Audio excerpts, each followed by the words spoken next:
नमस्कार, खबर सूत्र में आपका स्वागत है। मैं हूं आपके साथ योगिता वाधवानी।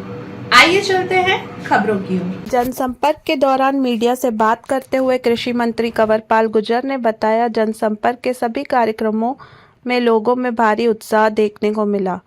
उन्होंने कहा कि लोगों का मानना है, जिस निष्पक्षता और तेज गति के साथ वर्तमान की भाजपा सरकार ने काम किया, उससे जनता प्रभावित है।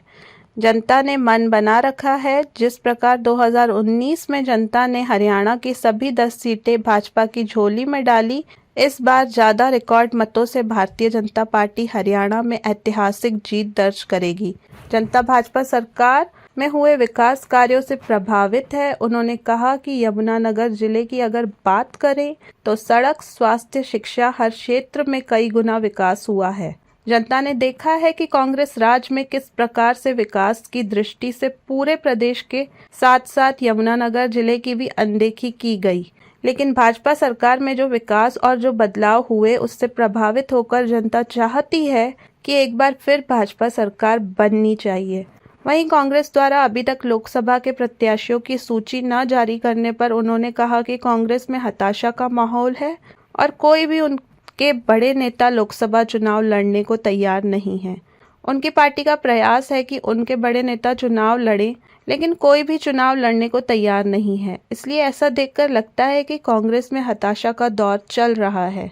वहीं भाजपा के संकल्प पत्र पर कृषि मंत्री कंवरपाल गुर्जर ने कहा कि संकल्प पत्र में जिस प्रकार के वादे किए गए और जो आर्थिक विशेषज्ञ हैं, उनका भी मानना है कि लोक लुभावनी बात करने की बजाय जो टारगेट दिया गया कि 2047 तक भारत को विकसित राष्ट्र बनाया जाए और एक ऐसा देश बनाने की जहां पर किसी के साथ कोई पक्षपात ना हो, उसको लेकर जो काम सरकार ने किया वह सबको स्पष्ट दिखाई दे रहा है। यमुनानगर से राकेश भारती की रिपोर्ट। आज 9 गांव के प्रोग्राम थे और सभी प्रोग्राम बहुत ही जबरदस्त रहे। लोगों में भारी उत्साह है और लोगों का मानना है कि जिस निष्पक्षता के साथ और जिस तेज गति के साथ वर्तमान सरकार ने काम किए, तो हम उससे बहुत प्रभावित हैं और जनता ने पूरा मन बना रखा।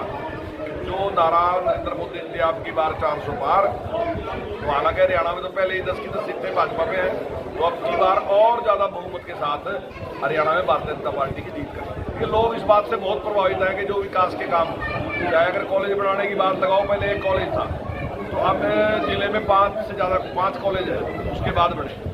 ITI पहले 2 थी, अब 5 ITI भी और नहीं बड़ी। जो हॉस्पिटल हैं जो 6-6 बेड के थे, आज वो 30-30 बेड के हैं। जो 100 बेड का था वो 200 बेड का है। तो ये सारी चीज़ों का, जो सड़कें हैं उनका जो काम जिस प्रकार से, पुलों की जिस प्रकार से बात है, पिछले 10 साल में जब कांग्रेस का राज था कोई पुल नहीं लगा, लेकिन अब इस सरकार में काफ़ी इस प्रकार के काम, तो इन सारे कामों से लोग प्रभावित हैं। लोग चाहते हैं कि ये सरकार दोबारा तीसरी बार भी यही सरकार रिपीट होगी। कांग्रेस में हताशा का दौर चल रहा, कोई भी जो बड़ा लीडर है उनका चुनाव लड़ना नहीं चाह। जो पार्टी है उसका प्रयास है कि वो चुनाव लड़े, लेकिन जितने भी बड़े लीडर हैं वो चाहते हैं किसी और को चुनाव लड़े, और ऐसा ही यहाँ भी बड़ा सीट में भी इसी प्रकार का है। तो मैं समझता हूँ कि काफ़ी हताशा का दौर। संकल्प पत्र में जिस प्रकार के वादे माननीय प्रधानमंत्री जी ने किए और जो आर्थिक विशेषज्ञ हैं उनका भी मानना है कि कोई लोक लुभावना बात करने की बजाय जो एक टारगेट दिया कि 2047 तक भारत को एक विकसित राष्ट्र बनाना और एक ऐसा देश बनाना जहाँ किसी के साथ कोई पक्षपात न हो, तो उसको लेकर जिस प्रकार का काम किया सरकार ने, तो वो स्पष्ट दिखाई दे रहा है उसमें कि सबके साथ एक जैसा है।